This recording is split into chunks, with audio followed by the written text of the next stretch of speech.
Tracking conversions in Google Ads is critical for success. But if you can't track conversions for some reason or have a new campaign that is struggling to get any conversions, it's useful to dig down into other data to evaluate the traffic.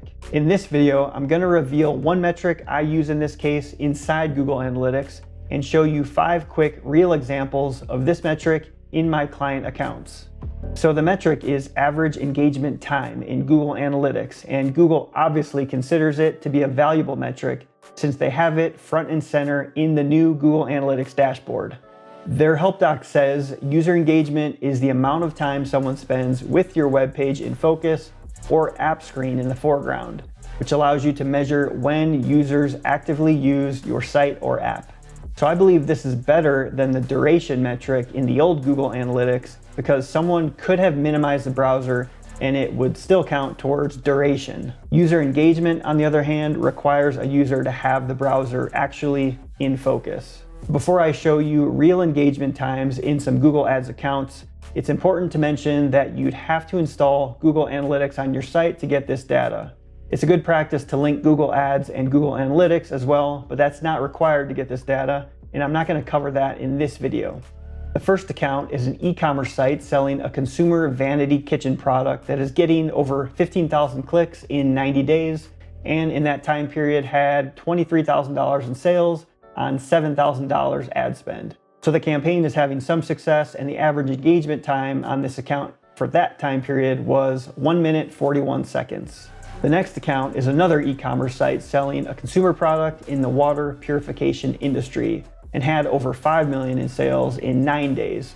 So this is a large sample size.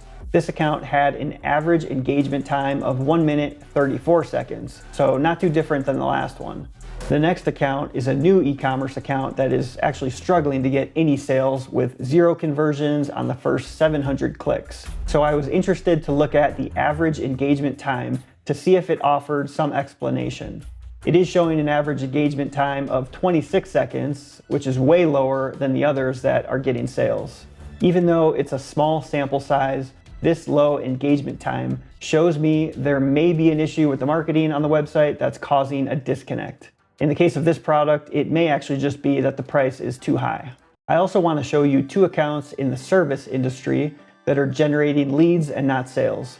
The first is in trash collection and getting 1,200 leads in 90 days for about $20 each. The average engagement time for this site is 58 seconds.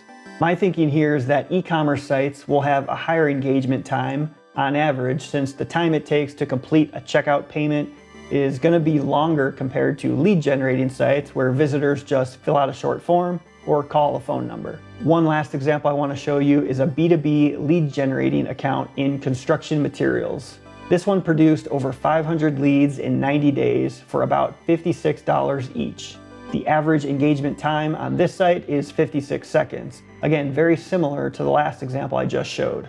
So it seems like we're landing somewhere in the 50 to 60 second range for average engagement time for successful lead generation websites, and more like 90 seconds for e-commerce sites. I'm planning to use this metric more in the future, especially to diagnose campaigns that are struggling to get conversions. I'm curious to hear what your engagement times are on your websites running Google Ads.